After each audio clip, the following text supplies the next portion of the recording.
بادئ كل بدء أود أن أشكر عزيزي أستاذ عزيز بوصفحة على الاستضافة وعلى المستوى الراقي لهذا المؤتمر الذي جمع ثلة من الخبراء والمهتمين من العالم العربي ومن العالم الإفريقي، وبطبيعة الحال من الأطباء من جميع يعني الأنحاء المغرب.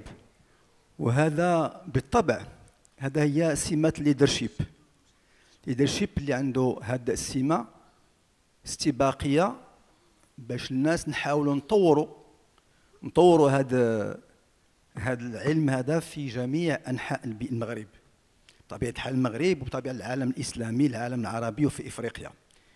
وهذا ما يمكن يكون إلا بتضافر الجهود بطبيعة الحال السي بوصفحة والمرافقين وجميع الأطباء الخبراء يقومون بهذا المجهود الجبار.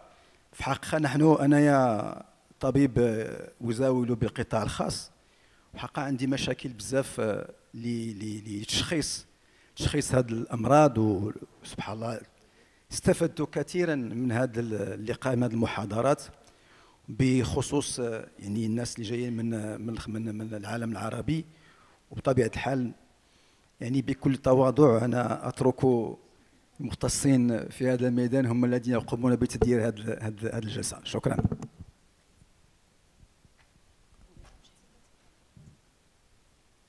بسم الله الرحمن الرحيم.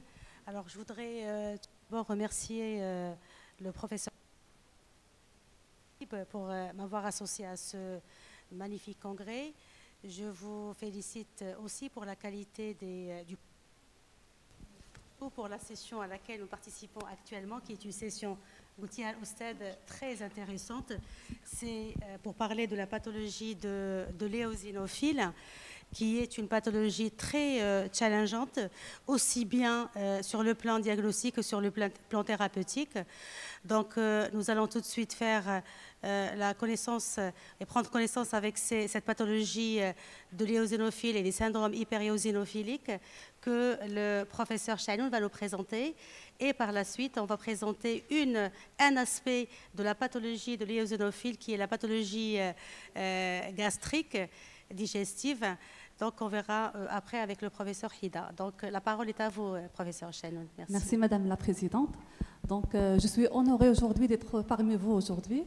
Et je tiens à remercier le professeur Bosfeha et le comité d'organisation de m'avoir associé donc, à cette séance qui va porter sur la pathologie digestive et l'immunologie clinique. Donc, cette séance va porter donc, sur les syndromes hyperéosinophiliques. Certes, c'est des pathologies qui ne sont pas fréquentes. C'est une maladie qui est hétérogène, qui n'est pas fréquente, mais dont les manifestations donc, sont diverses et qui peut toucher tous les appareils. Donc, tout médecin doit être capable de le connaître, et donc des pédiatres, des généralistes et même des spécialistes.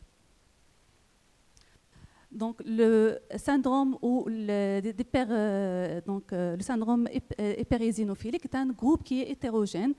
Dont les causes sont variées. Donc, il y a les syndromes hyperéosinophiliques primaires ou clonales. Il y a également donc, les syndromes hyperéosinophiliques secondaires, donc secondaires à la sécrétion donc, en excès de l'interleukine 5.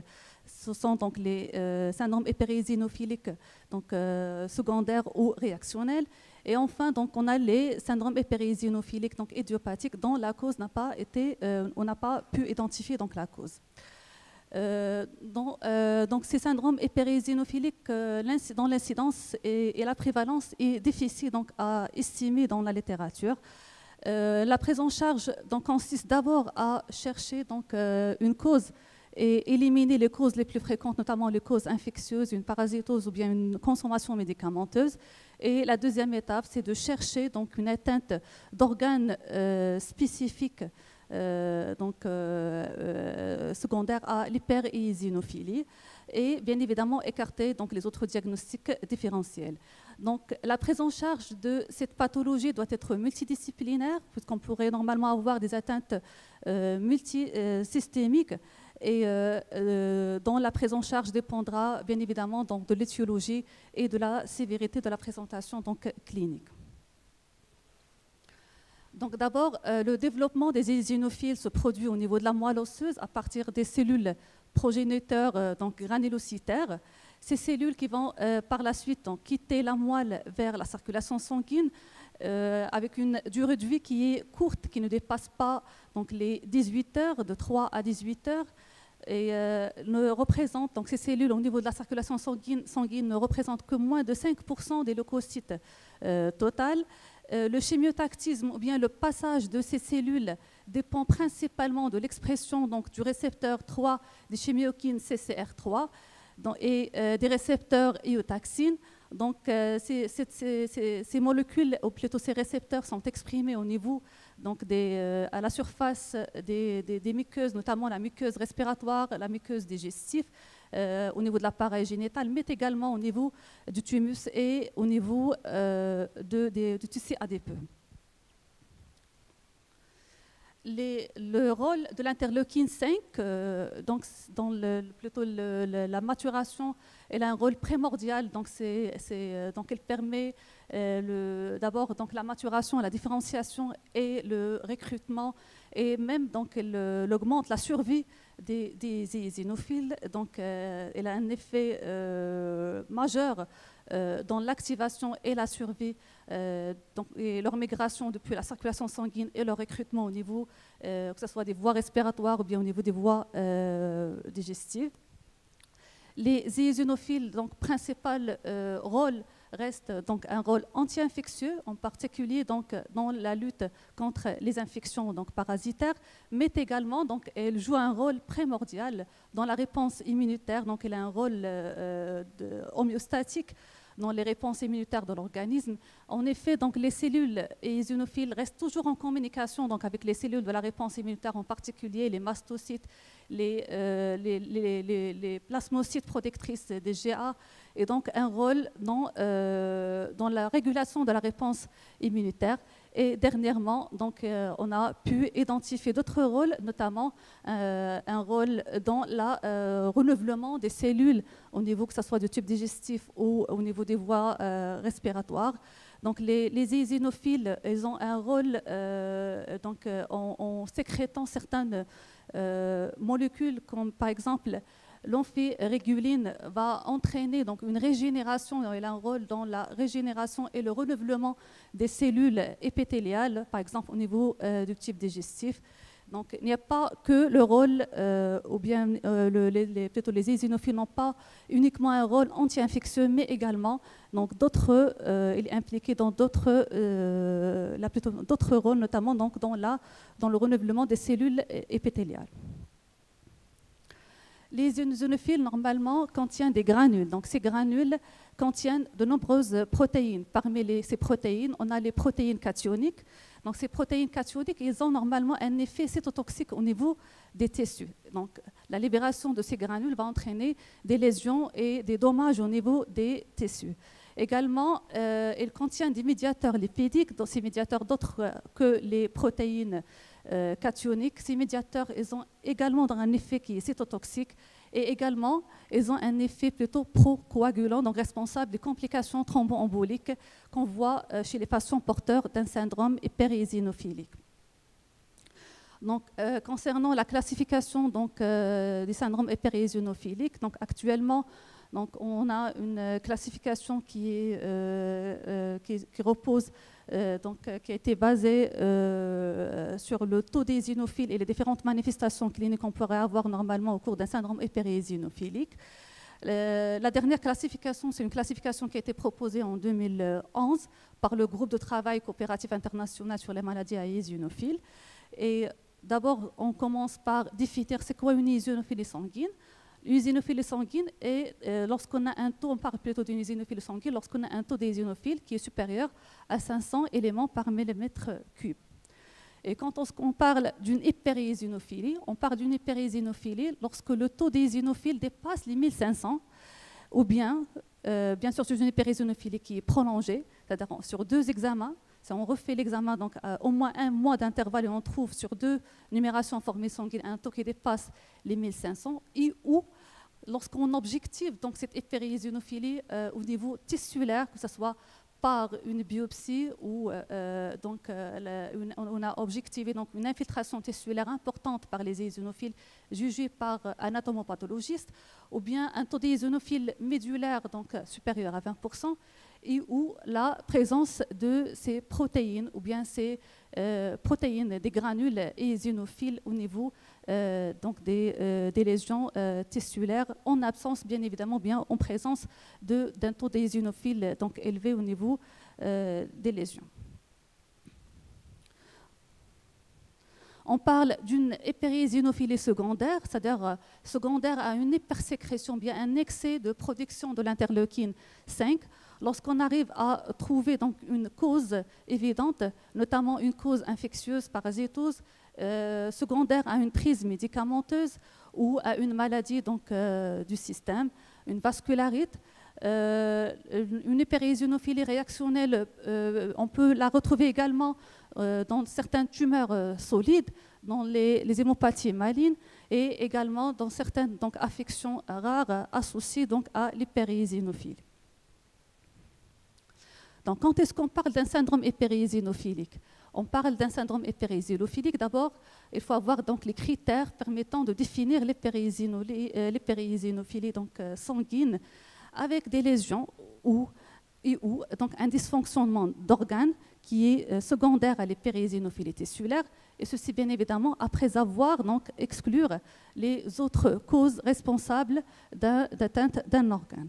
Donc les deux notions importantes de cette classification, d'une part la nécessité d'exclure les autres causes responsables d'un dysfonctionnement d'organes en dehors de l'infiltrat éosinophile, et d'autre part donc, la distinction entre une hyperéosinophilie qui est asymptomatique et un syndrome d'hyperéosinophilique où on a donc, dans cette définition donc, une atteinte clinique d'organes, des manifestations cliniques et qui sont en rapport direct avec la toxicité donc, suspectée des eosinophiles.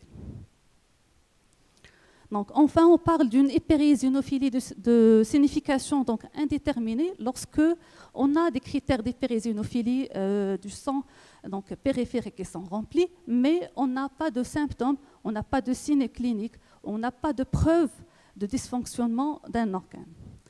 Et, on parle d'un overlap syndrome, bien syndrome de chevauchement, lorsqu'on a une hyperéosinophilie donc, sanguine associée donc, à une autre pathologie, notamment une vascularite, par exemple les vascularites à ANCA, la granulomatose eosinophilique avec polyangite, avec absence ou bien la négativité des anticorps donc les ANCA qui sont négatifs.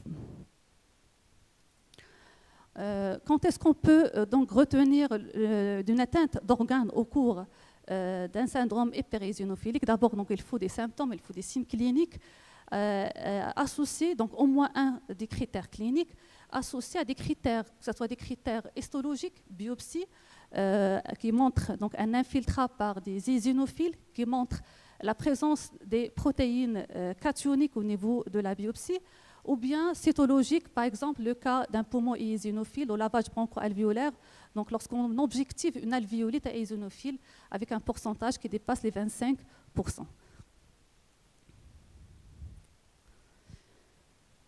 Donc, parfois, on a des manifestations, plutôt on a des atteintes, par exemple au niveau du système nerveux central, une atteinte cardiaque.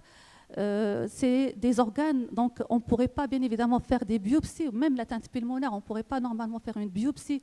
Donc pulmonaire, il y a le risque, c'est des biopsies qui sont jugées trop invasives, donc il y a le risque pour le malade.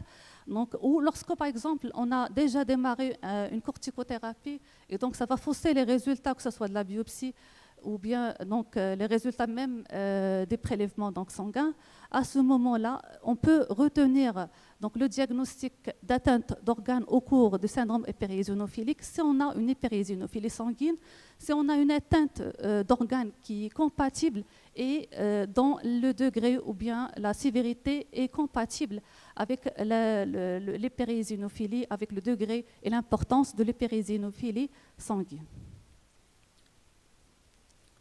Donc, selon le mécanisme, pour les syndromes hyperéosinophiliques, on distingue, c'est-à-dire on a plusieurs entités. Donc, il y a la première entité, les syndromes hyperéosinophiliques clonaux, c'est-à-dire c'est une prolifération clonale. Donc, exemple, syndrome péri-eosinophilique, plutôt la leucémie eosinophilique chronique.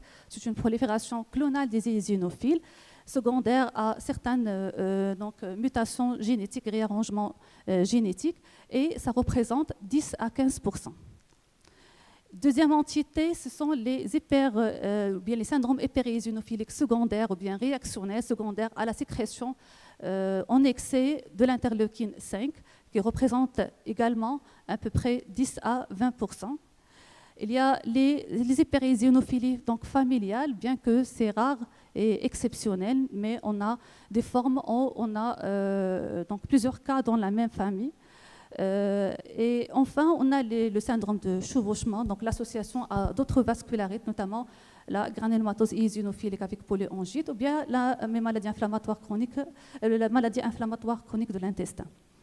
Et bien évidemment, si on ne trouve pas de cause évidente, on peut la classer comme idiopathique.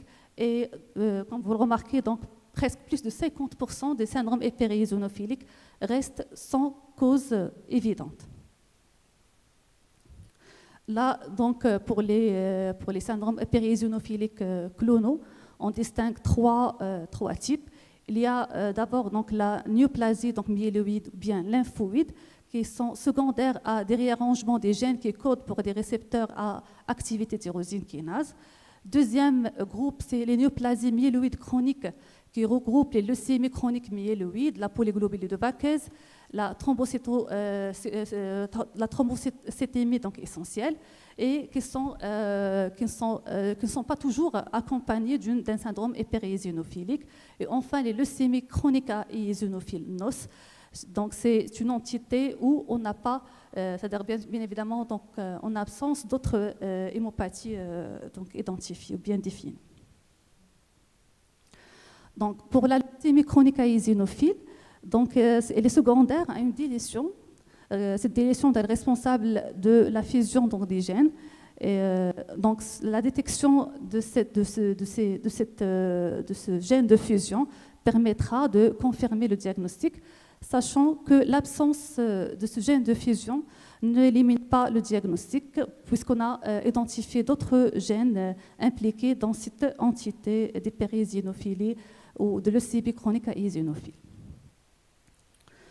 Pour donc les hyperéosinophiles ou les syndromes hyperéosinophiliques réactionnels, donc on a les causes parasitaires, on a les causes inflammatoires, les pathologies, l'atopie, les allergies, les causes dysimmunitaires. On a également donc les causes néoplasiques, notamment les tumeurs solides, les lymphomes et les leucémies aiguës.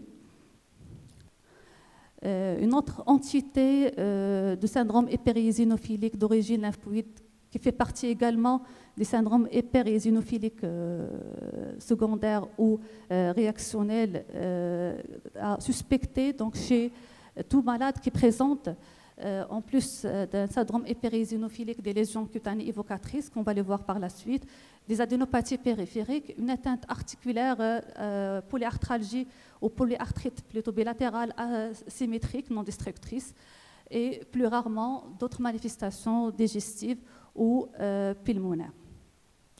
Et bien évidemment, pour confirmer le diagnostic, il faut mettre en évidence une population donc, lymphocytaire circulante responsable de la sécrétion en excès de l'interleukine 5.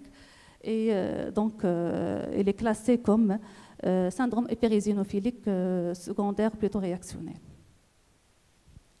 Donc, et enfin, donc, la forme la plus fréquente, ce sont les syndromes hyperéosinophiliques, donc idiopathiques, dont on n'arrive pas donc, à avoir un diagnostic positif, mais l'intérêt, bien évidemment, ça reste un diagnostic provisoire, donc d'un suivi pour détecter tout symptôme ou une surveillance clinique et biologique permettant de redresser donc, le diagnostic étiologique.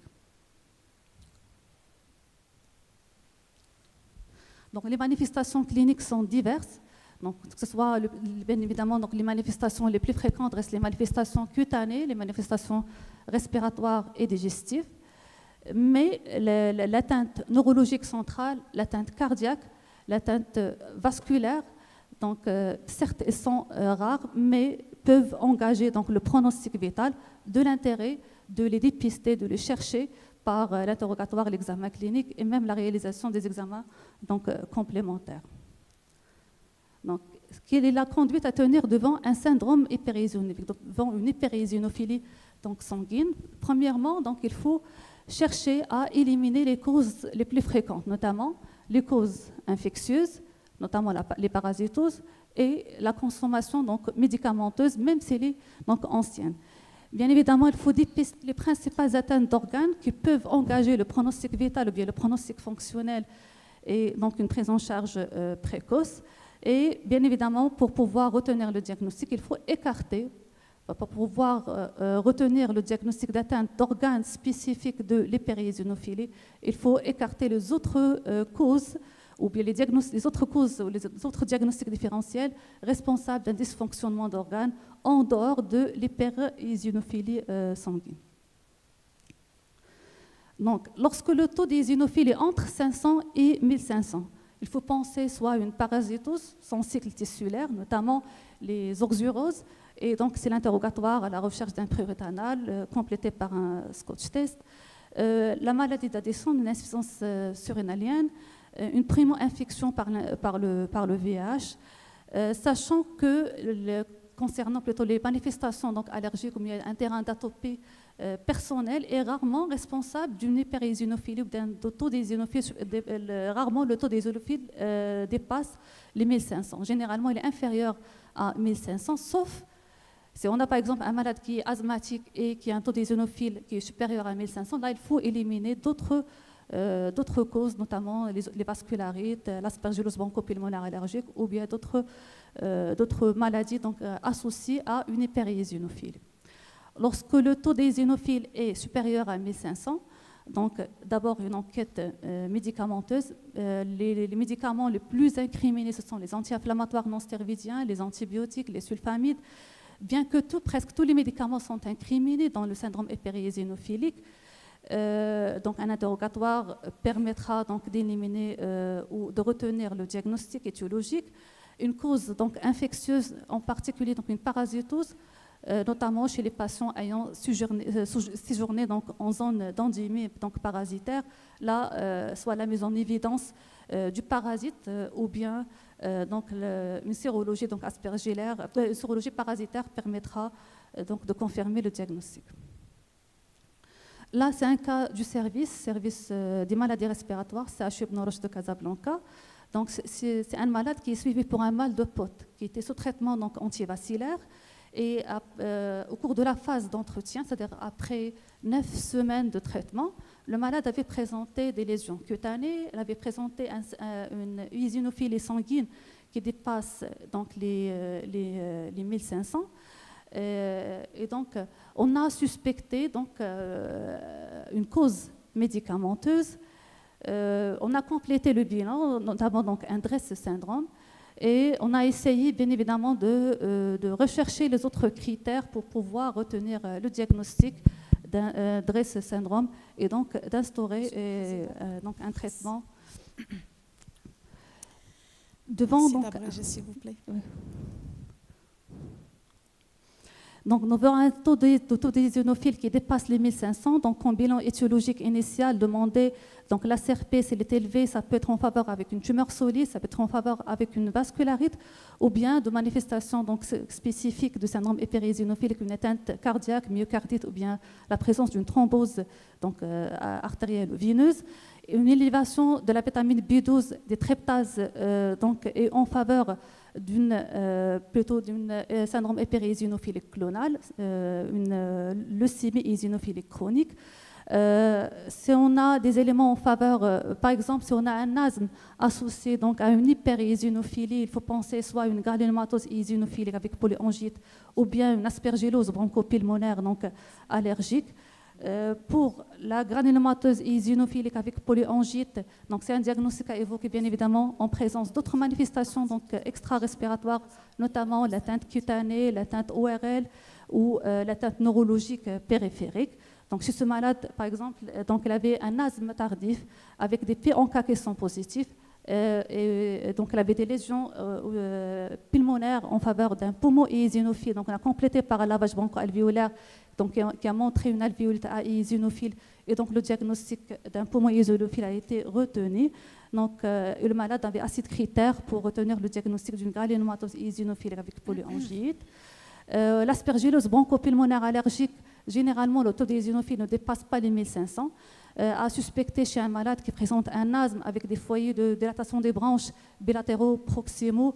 Là, il y a un ensemble de critères et un taux d'éosinophile élevé fait partie des critères diagnostiques. Un poumon eosinophile, donc en présence d'infiltrats pulmonaires périphériques vers des polypes, foyers de condensation qui s'agit essentiellement au niveau de la périphérie.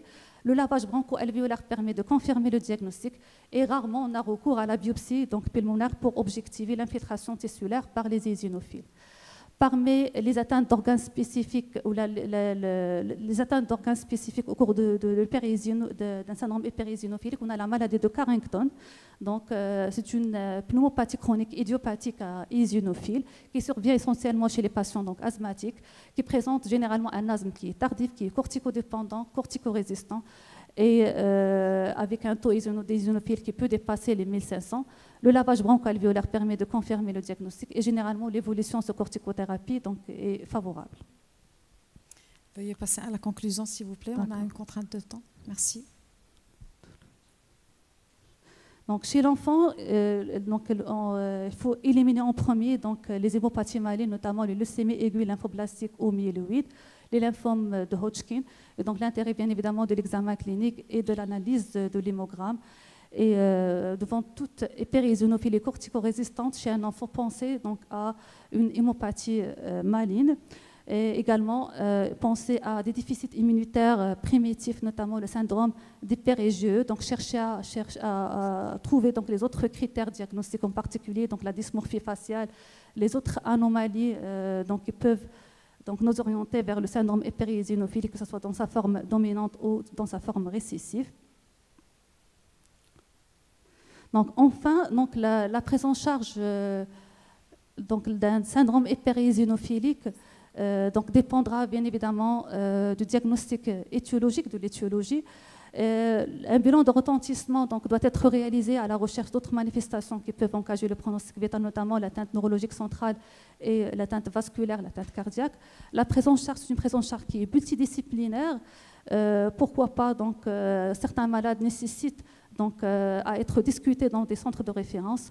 Et une meilleure compréhension, donc la compréhension des eosinophiles permettra donc, de proposer de nouveaux traitements qui vont être ciblés et plus efficaces. Et je vous remercie.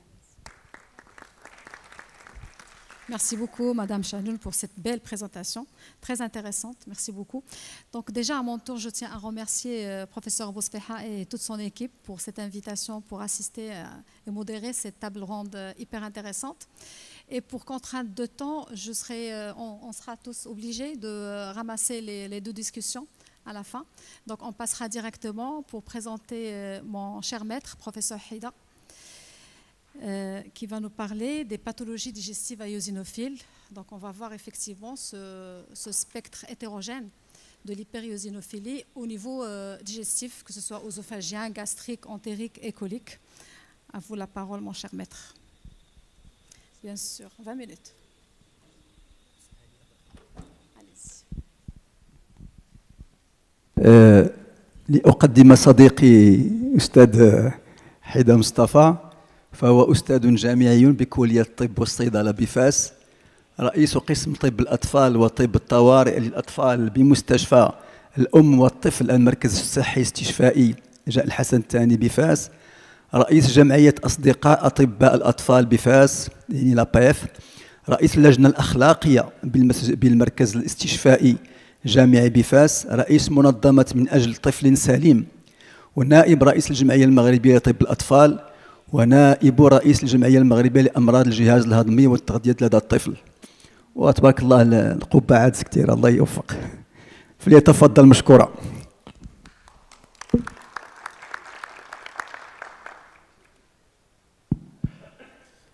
شكرا جزيلا السيدات والسيد رؤساء اللجنة المحترمة. في البداية أود أن أجدد شكري لصديقي وأخي أحمد عزيز وفريقه الرائع على تنظيم هذا المؤتمر المتخصص ويحمل تحديين اثنين. الأول نشر علم تخصصي دقيق، والثاني بلغة وطنية وعربية. سأحاول أن أتحدث قليلا بالعربية نزولا عند رغبة صديقي أحمد عزيز، ولكن لكي أحاول أن أحترم الوقت المحدد لتدخلي، يعني je vais switcher vers le français pour faire vite. Donc on m'a demandé de parler de pathologie digestive à eosinophile chez l'enfant، أمراض الجهاز الهضمي اليوزيني عند الأطفال. أود أن أشكر الأستاذة شعنون لهذه المحاضرة الرائعة التي مهدت وسهلت لي مجموعة من الأمور لكي توضح يعني الموضوع الذي نحن بصدده.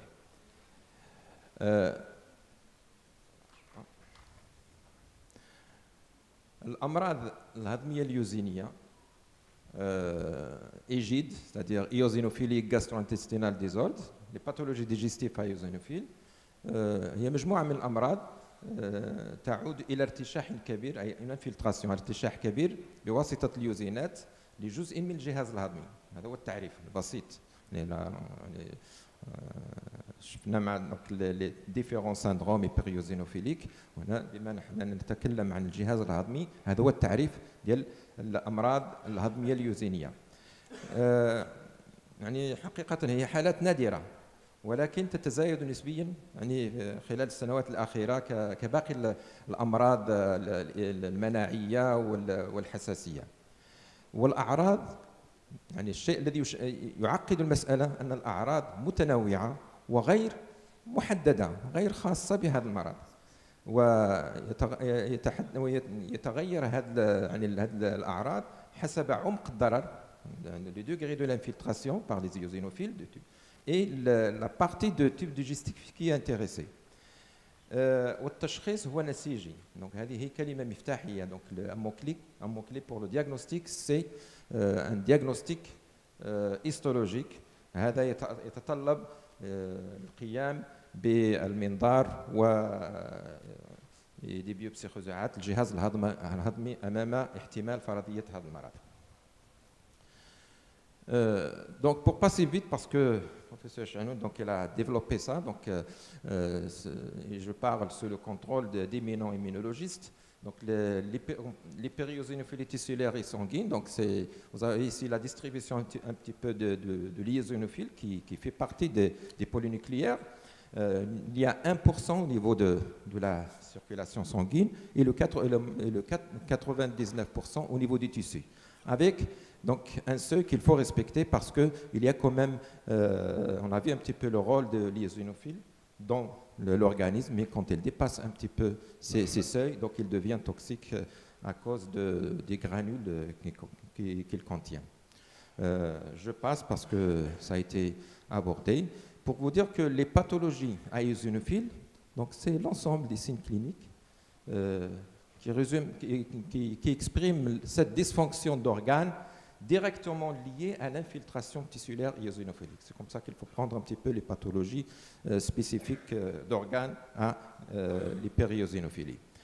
Pour placer un petit peu ce groupe de pathologies digestives, donc parmi les maladies eosinophiles spécifiques d'organes avec ou sans hypereosinophilie. Donc quand il y a un organe atteint, ce n'est pas obligatoire qu'il y ait une hypereosinophilie sanguine, ce qui complique un petit peu la tâche pour le clinicien, surtout quand il s'agit d'une atteinte d'organes. Donc vous avez ici les maladies gastro-intestinales eosinophiles qu'on va détailler. Les pathologies digestives eosinophiles, il y a les œsophagites eosinophiles, les gastroentérites eosinophiles, les colites eosinophiles, et il y a une partie, donc les périosinophilies associées au Mickey, dont on ne parle pas beaucoup, donc entre gastro, et il paraît qu'actuellement c'est un critère de mauvais pronostic. Quand on a une atteinte, on a une Mickey avec, sur l'histologie, une périosinophilie, je parle d'hypereosinophilie tissulaire, donc il faut prendre en considération cet élément-là dans la prise en charge. Et vous avez une répartition de ces ionophiles selon donc, le tube digestif, l'œsophage. Donc il y a très peu d'éosinophiles. L'estomac, vous avez les chiffres ici, et vous avez un petit peu la profondeur de l'atteinte. Il peut intéresser les muqueuses, parfois arrive à la musculeuse, et parfois même aux séreuses. Donc, ça explique un petit peu la diversité de la symptomatologie et même parfois la sévérité de cette symptomatologie.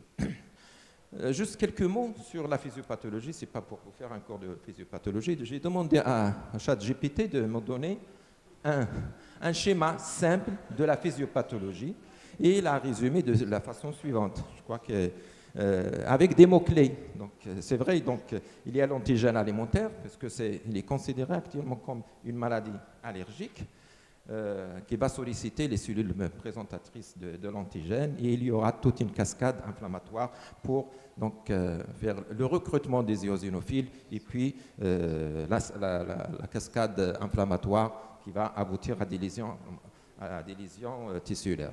Et les mots-clés, c'est le rôle des eosinophiles dans l'inflammation, puisqu'on parle de pathologie à eosinophile. C'est un mécanisme immunoallergique. Donc vous avez les iotaxines, différentes iotaxines.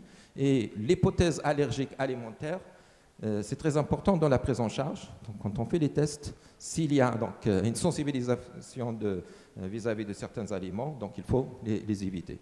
Et il y a cette comorbidité atopique fréquente. Donc, c'est dans le cadre de la sensibilisation, il faut rechercher ces maladies chez ces malades-là qui ont des maladies atopiques de façon générale.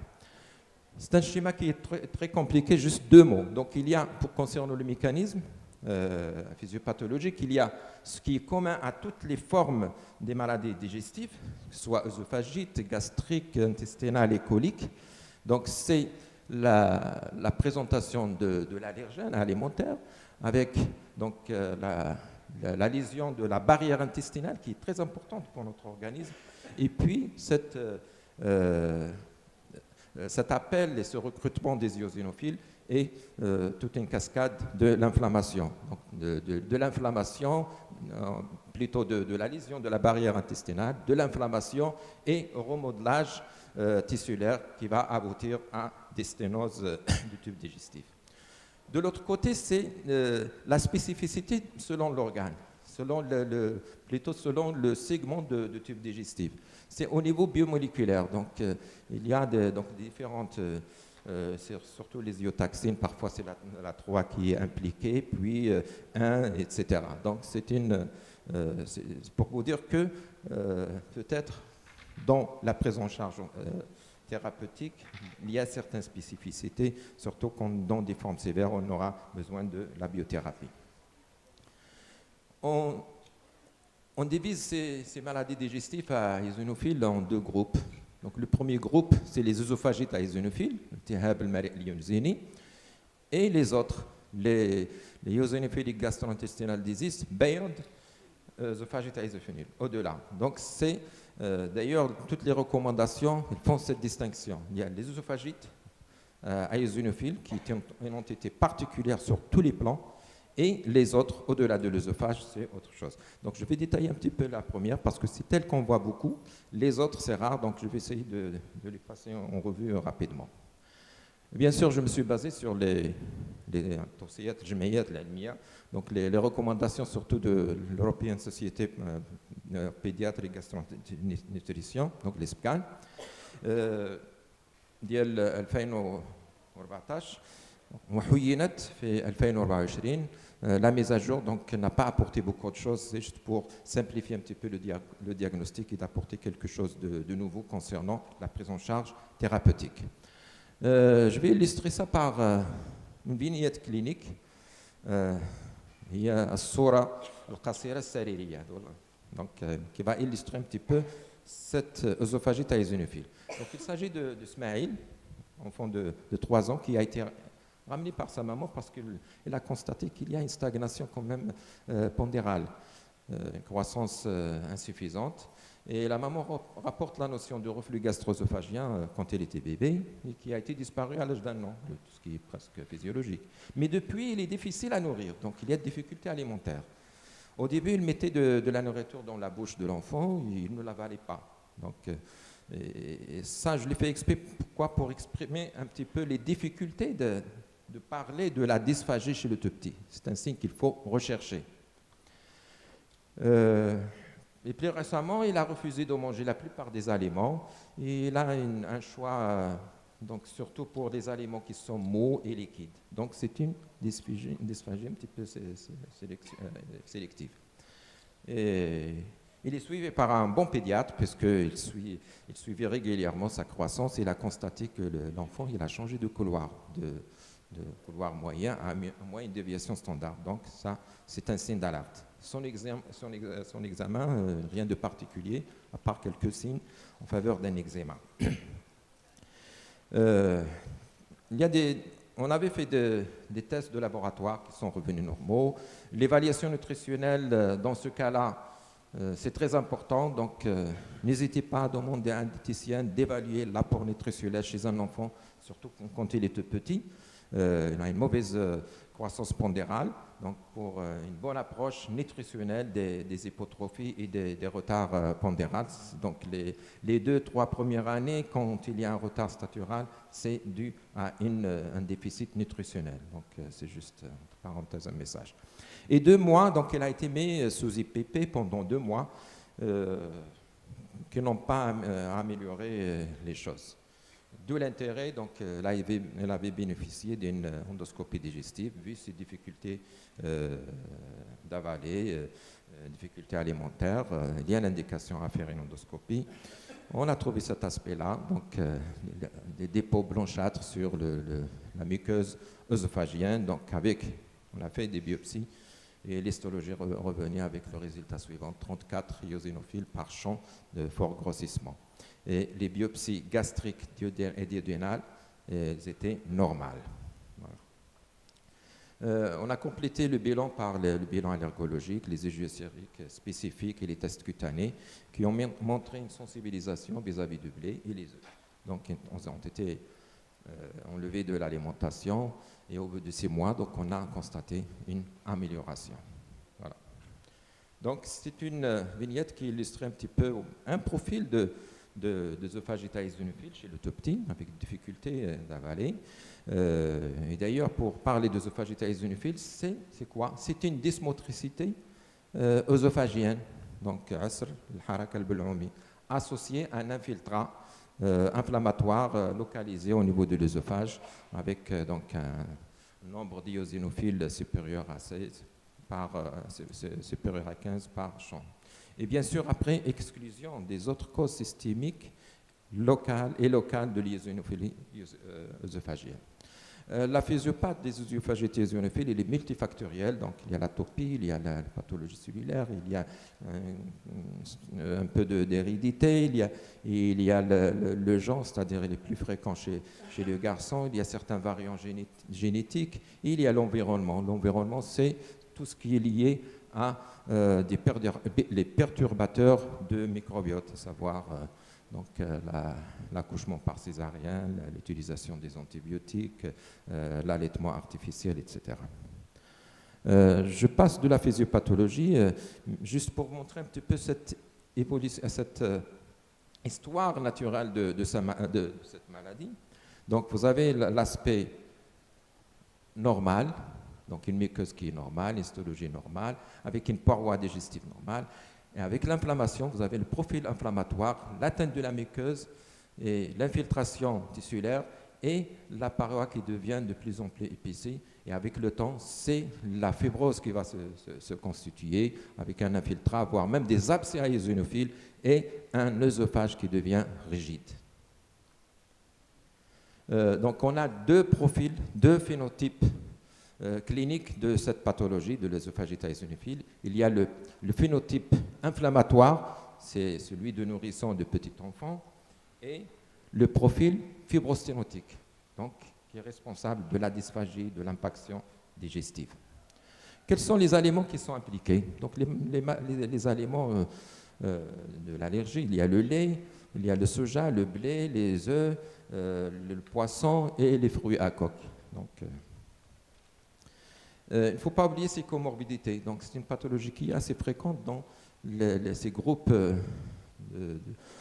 donc, en cas d'atopie familiale, donc c'est 67%, et l'atopie personnelle, donc il faut la rechercher quand on a un asthme, surtout qu'il est résistant, donc la rhinite allergique, l'eczéma, quand vous avez des signes digestifs associés à ces comorbidités, n'hésitez pas à demander une endoscopie et faire des biopsies pour le diagnostic. Donc il faut tenir compte de l'âge pour comprendre un petit peu les signes cliniques, les signes endoscopiques.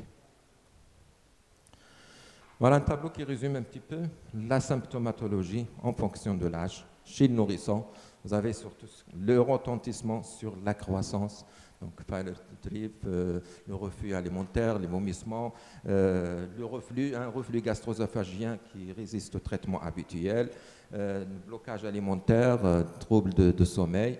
Et chez le grand enfant un peu âgé, c'est la dysphagie, c'est l'impaction digestive, c'est le blocage carrément, et bien sûr les douleurs abdominales thoraciques. Et chez l'adulte, c'est la dysphagie. Actuellement, on considère que l'œsophagite eosinophile, c'est la première cause des blocages alimentaires chez l'adolescent et le grand enfant, et l'adulte. Donc voilà, ça résume un petit peu ce profil clinique au fur de l'âge. Les aspects endoscopiques, c'est très important pour le diagnostic. Donc actuellement, donc, on a 7 classifications sur Gradin. Vous avez ici l'aspect normal, tout est 0. Les items qu'on recherche, c'est l'œdème, c'est les anneaux, c'est l'exudat, c'est les lignes, les sillons linéaires et la sténose. En fonction du degré, on fait une classification pour porter le diagnostic et ça nous sert pour l'évolution par la suite. Donc le diagnostic, il y a 3 piliers. On avait la clinique, l'endoscopie et le troisième, c'est l'histologie. Donc voilà les critères diagnostiques histologiques de l'œsophagite eosinophile. Donc une hyperiosinophilie dans l'épithélium qui dépasse les 15 par champ de fort grossissement. Si on vous répond par millimètre, il faut exiger un chiffre supérieur à 60. On peut avoir des micro-abcès à eosinophiles, une hyperplasie des couches basales de l'épithélium et, bien sûr, avec le temps, donc une fibrose de la lamine appropriée. Et c'est un diagnostic d'exclusion. Il faut exclure d'autres diagnostics qui peuvent être responsables de cette hyperiosinophilie. Donc, vous avez une liste. En premier, c'est le reflux et les autres. Juste quelques mots concernant la prise en charge thérapeutique. Donc, il y a un traitement, une fois on fait le diagnostic, en se basant sur ces critères, et on se base sur certains critères, donc la sévérité, l'âge et l'impact sur la croissance pour choisir le type de médicament ou bien de la prise en charge thérapeutique qu'on va adopter. Donc, vous avez pour l'injection thérapeutique, soit c'est les corticoïdes topiques, on donne les aérosols mais avalés, ou bien les EPP, ou bien une diète, donc un régime d'exclusion. Donc il n'y a pas de choix, donc c'est une affaire d'équipe et en fonction des critères de malade. Et puis on évalue, donc au bout de 2 mois, il faut faire une endoscopie de contrôle avec histologie pour voir est-ce qu'il faut faire l'alternative ou bien les associer. Voilà, donc pour les œsophagites eosinophiles, la prise en charge peut être multidisciplinaire. Vous avez tous les autres spécialistes qu'on peut solliciter dans le cadre de la prise en charge de ces malades, les ménallergologistes, les gastro, les nutritionnistes, l'endocrino, etc. Donc, qu'est-ce qu'il faut retenir en matière d'œsophagite eosinophiles? Donc, le diagnostic il est histologique, vous avez les critères diagnostiques. Donc, quand il s'agit de dysphagie chez le grand enfant, donc, il faut y penser. Faire des biopsies, au moins 6 biopsies œsophagiennes étagées. Voilà, peut-être j'ai 2 minutes. J'ai le chrono devant moi, donc 2 minutes pour juste quelques mots concernant les pathologies digestives au-delà de l'œsophagite eosinophile. Donc actuellement, on a quand même des critères diagnostiques en se basant sur le nombre, la diapo que je cherche. Voilà, donc pour pour retenir le diagnostic, parce que la répartition n'est pas identique au niveau du tube digestif, donc on a vu qu'au niveau de l'œsophage, c'est au-delà de 15. On parle de gastrite à ésinophile quand ça dépasse 30. L'intestin grêle, donc c'est 52, le côlon, en fonction, soit les droits, gauche, on a des chiffres pour retenir le diagnostic. Concernant la symptomatologie, c'est en fonction de l'importance de l'infiltration. Quand c'est juste la muqueuse qui est intéressée, c'est des signes digestifs non spécifiques, c'est de douleurs abdominales, nausées, vomissements, diarrhée, rectorragie, donc c'est des signes qui ne sont pas spécifiques. Un degré avancé, quand la musculaire elle est atteinte, donc on a des troubles moteurs, on a des coliques, des obstructions intestinales, des pseudo-obstructions, et quand la cirrhose elle est atteinte, c'est l'acide ésinophile. Je reprends donc chez l'enfant, il faut toujours faire attention à ces signes-là, donc qui démontrent un petit peu l'impact de cette symptomatologie sur la croissance. Donc le retard statural, le retard de croissance, le retard pubertaire et l'aménorrhée chez l'adolescente. Bien sûr, il faut écarter les autres diagnostics. Vous avez ici la liste. Et puis dans la prise en charge, donc c'est en général, c'est soit la corticothérapie avec la diète, et en cas de la résistance à ces thérapeutiques qu'on utilise, on peut utiliser de la biothérapie. Je ne peux ne pas parler de la relation entre cette pathologie, puisqu'on est dans un congrès des déficits immunitaires. J'ai essayé de chercher, de voir un petit peu est-ce qu'il y a un chevauchement, est-ce qu'il y a un lien. J'ai trouvé quelques papiers, donc, et ce papier-là, donc ça interpelle les spécialistes des déficits immunitaires d'évoquer ou bien de chercher cette pathologie. Vous avez ici, donc c'est le registre de USA, donc des États-Unis des déficits immunitaires. L'œsophagite à ésinophile, les chiffres, il faut la rechercher, donc de façon générale et surtout dans le déficit commun variable. Voilà, donc vous avez les...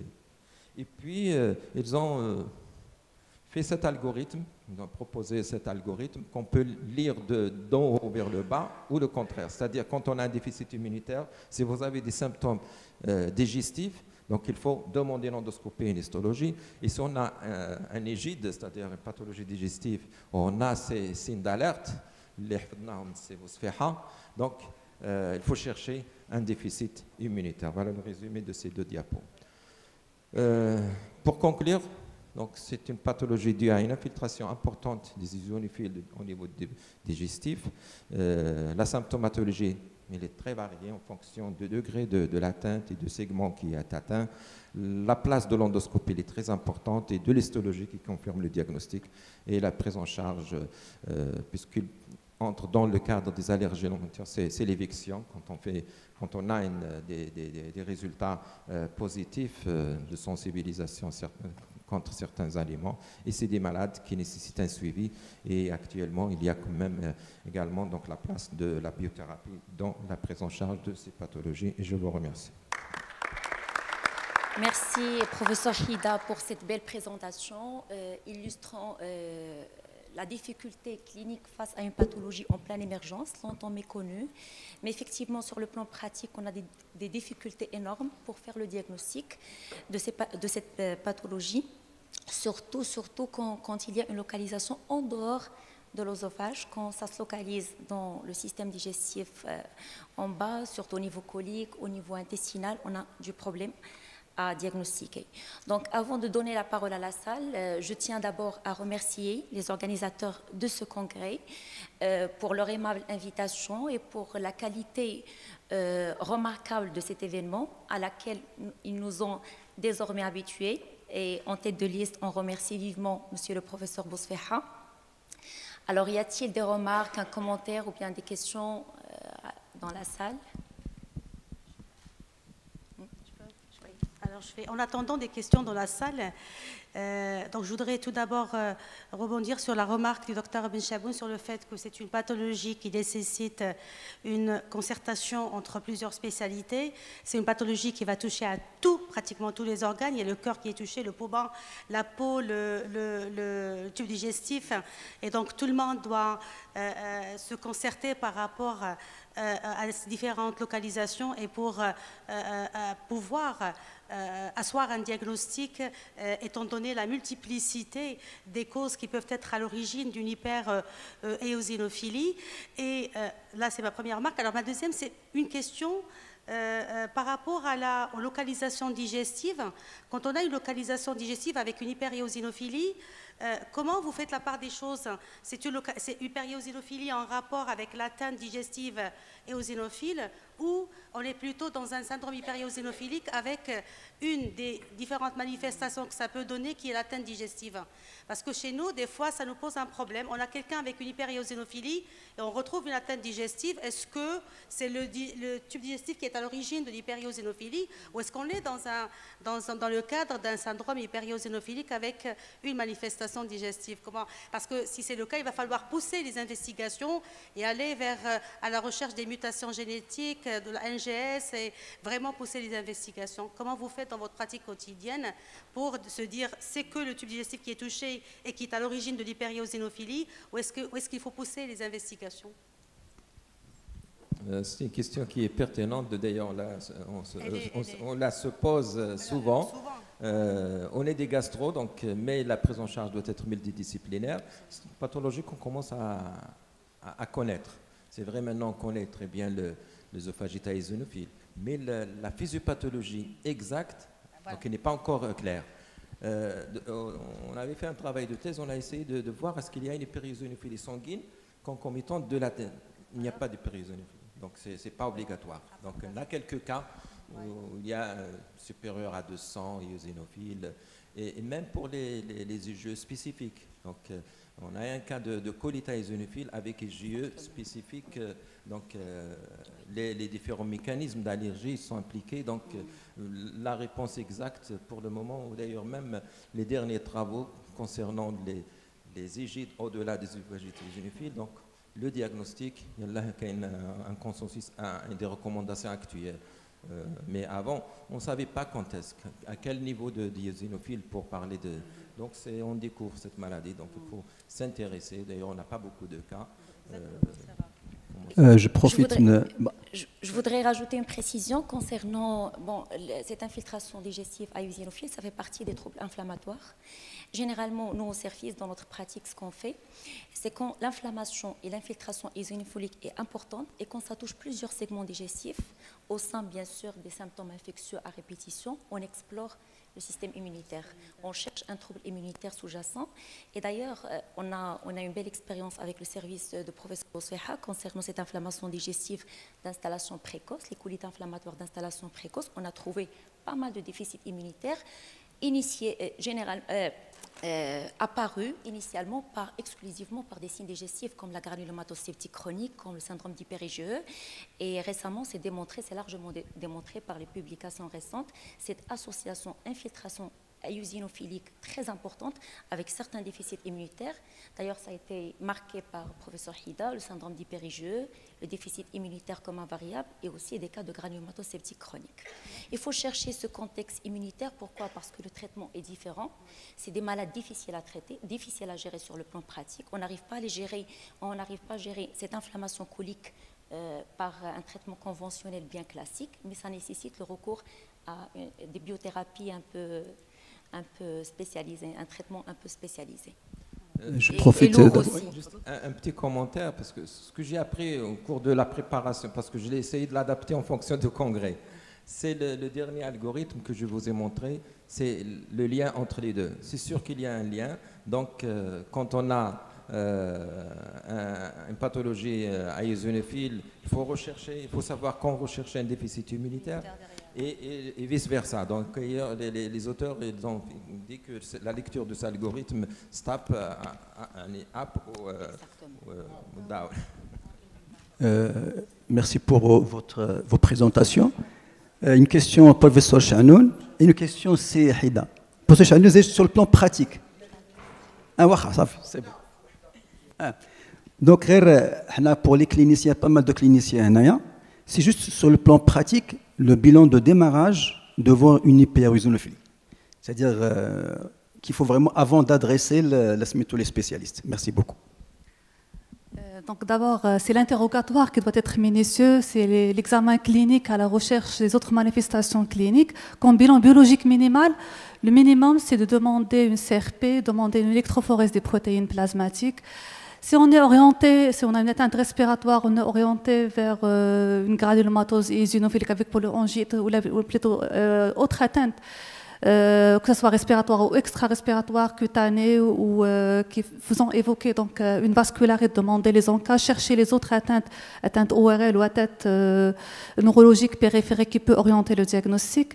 En présence, donc c'est l'interrogatoire qui va normalement orienter. Il n'y a pas de bilan minimal, mais lorsqu'on suspecte, surtout par exemple en cas de corticorésistance, c'est-à-dire on démarre une corticothérapie en cas d'œsophagite eosinophile et il n'y a pas d'amélioration clinique, là il faut penser plutôt à une leucémie eosinophilique chronique et demander donc la recherche du gène de fusion, donc après concertation pluridisciplinaire. Il n'y a pas que les causes parasitaires, les causes infectieuses, les vascularites, mais il y a également les déficits immunitaires, donc notamment le syndrome d'hyper-IgE. Le syndrome d'hyper-IgE, c'est un ensemble de critères, c'est une dysmorphie, c'est des infections respiratoires à répétition, c'est un contexte. C'est pour ça que la discussion diagnostique étiologique doit être normalement en réunion de concertation pluridisciplinaire en prenant en considération donc, toutes les manifestations cliniques et le bilan, la réalisation d'un bilan biologique ou des examens complémentaires, c'est en fonction des données de l'interrogatoire et de l'examen clinique. Il n'y a pas de bilan standard ou bilan minimal à réaliser. سؤال سريع وجواب سريع. ما هي كيفية العملية لكورتيكوستيرويد توبيك من الناحية العملية؟ ثاني سؤال هو ما هي محل المضاد للإستامين في هذه الأمراض؟ Donc, بالنسبة للعلاج ديال الزوفاجيتا ايزونوفيل, ce qu'on faisait, donc on continue à faire, c'est les aérosols, donc les corticoïdes aérosols avalés, comme les grands enfants. C'est vrai, ça pose un problème, tout en signalant qu'il y a la possibilité d'utiliser les corticoïdes systémiques dans des formes sévères, où il y a une sténose, où il y a un type inflammatoire très important. Oui, là donc on fait des corticoïdes dans une solution qui est visqueuse. Dans notre contexte, c'est le miel. Actuellement, il y a un médicament qui est commercialisé, qui n'est pas encore au Maroc. Voilà. Ça, la deuxième question. Les antihistaminiques, mais ils n'ont pas de place. C'est les corticoïdes. Et en cas d'échec, donc les EPP, donc, la diète, en cas d'échec, c'est la biothérapie. Actuellement, on passe même à la biothérapie. S'il vous plaît, une petite remarque. Hyper-IgE, éliminer une parasitose d'abord. Parasitologie des selles. Pour mon ami, parasitologie des selles, hyper-IgE, les pédiatres connaissent ça, et ensuite on rentrera dans les discussions. Très bien. Donc, merci à vous tous, merci aux modérateurs, aux orateurs, et on va clôturer cette session et passer à une pause, c'est ça? Une pause. Il y a une pause, mais avant, il y a les trophées pour les conférences. Très bien.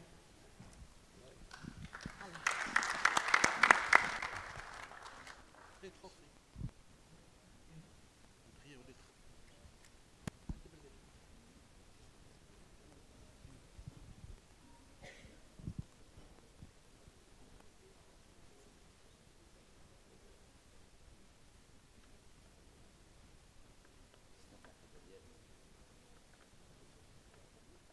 لا لا ما تخاف.